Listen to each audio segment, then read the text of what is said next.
에스겔 5장은 1절에서 4절은 예루살렘 함락 때의 살육과 남은 자의 보존을 예고하는 터럭 분산 및 처리에 관한 명령, 즉 행위 예언의 마지막 네 번째 예언을 기록하고 있고요. 5절에서 7절은 선민의 심판 원인으로서 선민의 이방을 능가하는 반역과 타락을 지적하고 있습니다. 그리고 8절에서 12절은 선민의 타락에 상응하는 철저하고도 확실한 심판의 집행을 강조하고 있습니다. 그리고 13절에서 15절은 이방 앞에서의 철저한 심판 집행으로 인한 선민의 때늦은 각성에 대해서 기록하고 있고요. 마지막으로 16, 17절은 상징 행위를 통해 네 가지입니다. 네 가지 상징 행위를 통해 예고된 내용대로 철저하고도 확실한 심판을 집행할 것임을 다시 한번 강조하고 있습니다. 오늘은 이 가운데 6절, 5절과 6절에 있는 말씀을 잠깐 살펴보겠습니다. 주 여호와께서 이와 같이 이르시되 이것이 곧 예루살렘이라 내가 그를 이방인 가운데 두어 나라들이 둘러 있게 하였거늘 그가 내 규례를 거슬러서 이방인보다 악을 더 행하며 내 율례도 그리함이 그를 둘러 있는 나라들보다 더하니 이는 그들이 내 규례를 버리고 내 율례를 행하지 아니하였음이니라. 자, 에스겔 4장 1절부터 5장 4절까지는 하나님께서 에스겔에게 네 가지 행위 명령을 주시죠. 행위 예언을 할 것을 명령하시고, 그리고 에스겔은 이에 대해 순종하는 마음으로 그 네 가지 행위 예언을 행합니다. 이어지는 5절에서 이것이 곧 예루살렘이라 네가 행하고 있는 그 행위 예언들이 곧 예루살렘이 그렇게 될 것이라는 표식이다라는 의미입니다. 그런데 여기서 우리가 한 가지 살펴볼 것은 내가 그를 이방인 가운데 두어 나라들이 둘러 있게 하였다. 행위 예언을 하게 한 이유와 목적이 드러나는 순간입니다. 하나님께서는 예루살렘을, 즉 유다 민족을 이방인 가운데 두어 나라들이 둘러 있게 했다. 즉 이스라엘을 열방의 정중앙에 두었다는 거예요. 실제로 이스라엘은 길목에 있어요. 바벨론 혹은 터키 그리고 애굽이 서로 지나가기 위해서는 반드시 이 가나안 땅 이스라엘을 통과해야 돼요. 열방의 중심지예요. 크지는 않지만 열방의 가운데 폭사해 있어요. 하나님께서 그를 이방인 가운데 두어 나라들이 둘러 있게 만들어 놓으신 거예요. 일부러. 왜요? 제사장 나라를 삼으시려고요. 제사장 나라로 부르신 겁니다. 하지만 마땅히 제사장 나라의 삶을 살아가야 할 선민, 그래서 선택받은 민족이잖아요. 하나님께서 선택한 민족이잖아요. 제사장 나라를 위해 선택하신 것이지 이스라엘이 예뻐서 선택한 게 아니야. 하나님 스스로의 말씀대로 너희는 목이 곧은 백성이다. 너희는 민족 중에도 가장 연약한 민족이고 너희는 목이 뻣뻣한 백성이다. 그럼에도 불구하고 하나님께서는 그들을 불러서 제사장 나라로 삼으셨습니다. 그래서 그들을 정중앙에 민족들 이방인 가운데서 가운데 두어 나라들이 둘러 있게 만들어 놓으신 거예요. 그래서 이 제사장 나라의 삶을 열방이 보고 듣고 배움으로 점차 그들 역시 하나님 나라를 그들에게 확장시켜 가는 것, 그래서 그들도 구원해 나아가는 것이 하나님의 계획이었습니다. 그렇기 때문에 이스라엘은 열방의 한 가운데서 열방에게 선한 영향력을 미칠 수도 있었고 반대로 그들에게서 영향력을 받을 수도 있었어요. 그러나 이스라엘 백성들은 그들에게 영향력을 끼쳤던 것이 아니라 오히려 그들에게 영향을 받아요. 제사장 나라의 법과 살아가는 삶의 모습과 사회의 제도와 국가의 운영이 이방 나라들에게 전혀 영향력을 미치지 못하는 거예요. 오히려 제사장 나라가 이방 나라의 영향을 받아서 부패하고 타락하는 거예요. 여러분, 제사장 나라가 얼마나 좋은 나라냐면요, 제사장 나라는 세금이 없어요. 고대 근동 이스라엘을 중심으로 했던 그 열방들은 세금이 적게는 40%에서 전쟁 때는 60%에서 80%까지 치솟아요. 전쟁이 일어나면 기본 60%, 심하게는 80%예요. 내가 100만 원 벌면 20만 원 갖고 가고 80만 원 국가에 헌납한다고요. 이게 세금이에요. 고대 세계부터. 세금 때문에 헉헉대는 거예요. 그런데 제사장 나라는 세금이 면제됐어요. 세금을 안 내요. 11조, 사실 11조는 세금의 성격이 굉장히 강합니다. 그것은 국가의 기능, 다시 말해서 제사장 나라의 업무, 그것을 관장하는 제사장들, 그리고 레위인들, 그 인력들, 그리고 레위 지파들을 위해서 유지해야 되는 최소한의 비용. 그렇기 때문에 11조는 사실 세금의 성격이 굉장히 강한 거예요. 그러나 그것을 제외하고서는 버는 모든 것은 다 자기가 갖는 거예요. 제사장 나라예요. 여러분, 세금 없는 나라에서 살고 싶지 않으세요? 세금이 없어요. 우리가 세금을 내는 이유가 뭡니까? 국방, 의료보험, 또 여러 가지 사회보장제도, 그런 모든 것을, 사회적인 모든 기능을 하기 위해서 국가에다가 위임하는 거잖아요. 나 대신에 국가에서 할 수 있도록 위임하는 것이고 그 대신에 세금을 내는 거잖아요. 그런데 제사장 나라는 하나님이 왕이잖아요. 하나님이 모든 것 돌봐주신다는 거예요. 건강도, 국가도, 사회보장도. 그래서 하나님께서 안식일 쉬어라. 무조건 쉬어라. 절기 3주간의 절기, 휴가잖아요. 휴가. 공식적인 휴가잖아요. 와서 먹고 마시고 즐기는 그런 기간이잖아요. 그리고 출산했을 때 여인들에게 주는 휴가, 남자들에게 주는 휴가, 다 율법에 기록되어 있잖아요. 사회보장제도가요, 그 당시 지금으로부터 몇 년 전입니까? 모세 때니까 지금으로부터 5,000년 전이죠. 어마어마하게 한 큰 복지입니다. 이게 굉장한 거죠. 4,000년 전이죠. 예. 엄청나게 큰 복지예요. 이게 제사장 나라란 말이죠. 그런데 죄송합니다. 3,000년 전입니다. 주전 1,400년이 1000년도에 이제 왕정이 시작되니까요. 정확하게는 한 3,500년 정도 됩니다.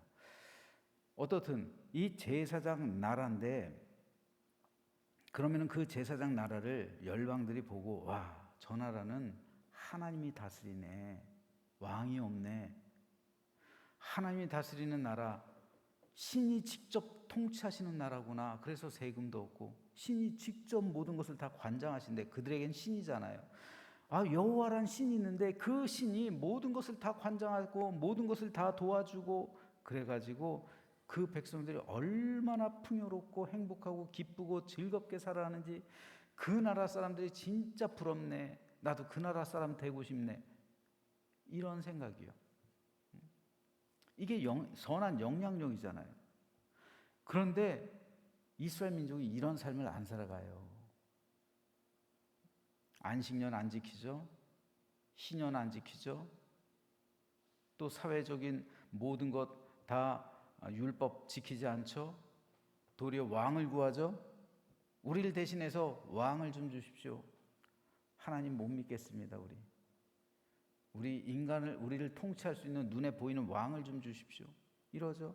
제사장 나라가 허물어져 버리는 거예요. 더 이상 왕정이 시작되는 순간 제사장 나라는 끝난 거예요. 그렇기 때문에 하나님께서는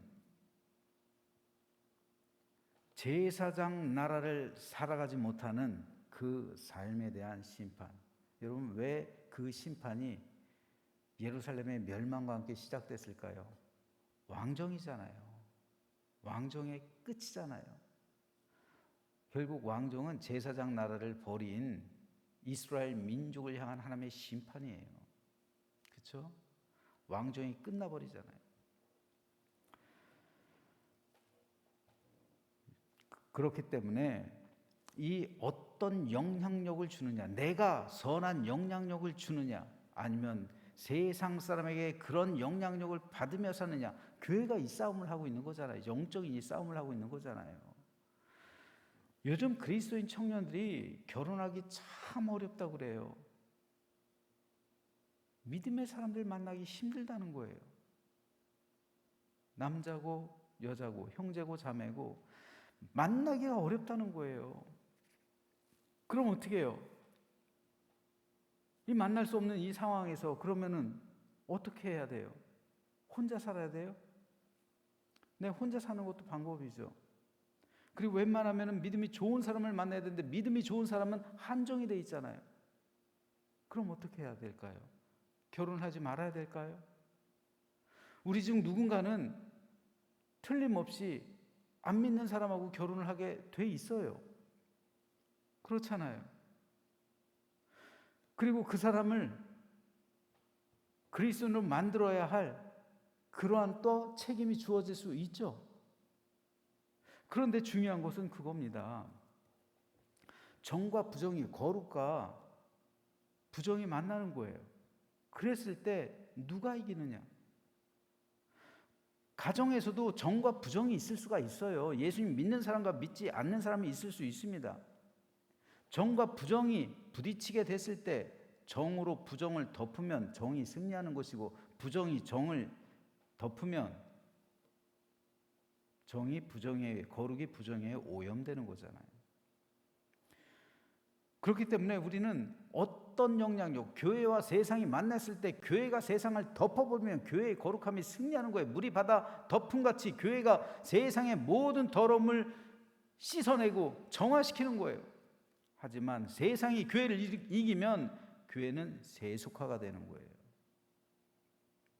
이 두 가지 거대한 영적 싸움, 가정에서도 그렇고요, 사회적으로 그렇고요, 국가적으로도 마찬가지입니다. 교회와 사회, 교회가 세속화되느냐 아니면 사회가 성화되느냐, 이 거룩한 싸움을 우리 교회가 지금 싸우고 있다는 말입니다. 이 싸움에서 이스라엘 민족은 졌단 말이에요. 그래서 거룩한 제사장 나라를 버렸단 말입니다.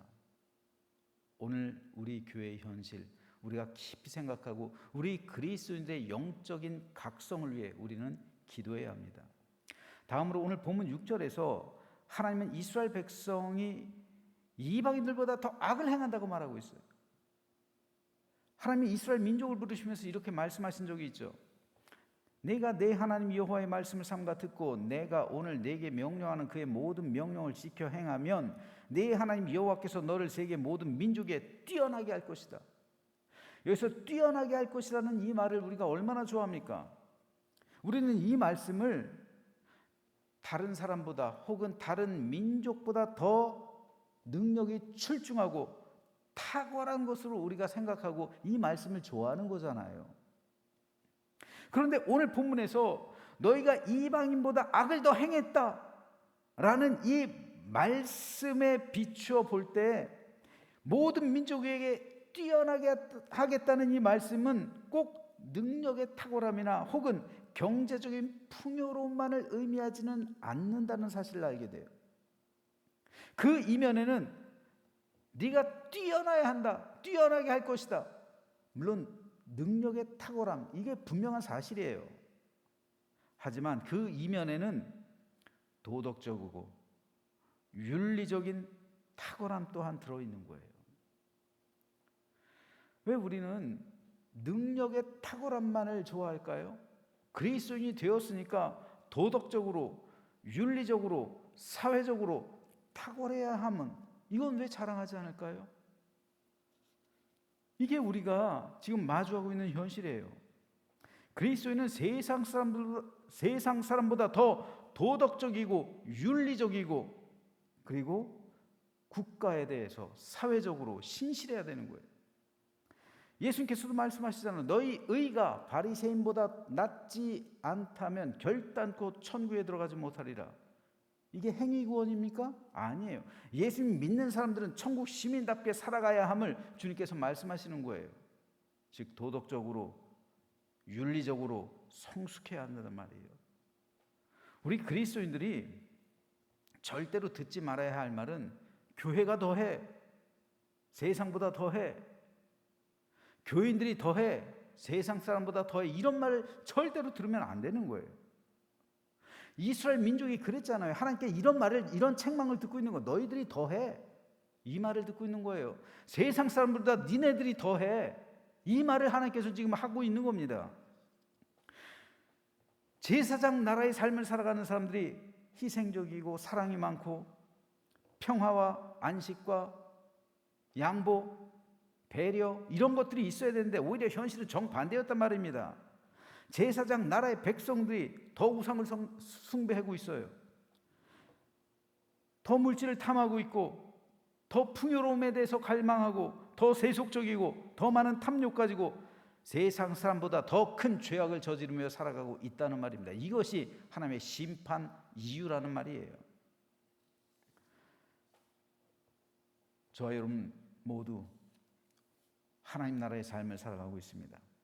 그렇다면 오늘 우리에게 임한 하나님 나라는 오늘 본문에 비춰볼 때 세상 사람에게 과연 영향력을 미치고 있습니까?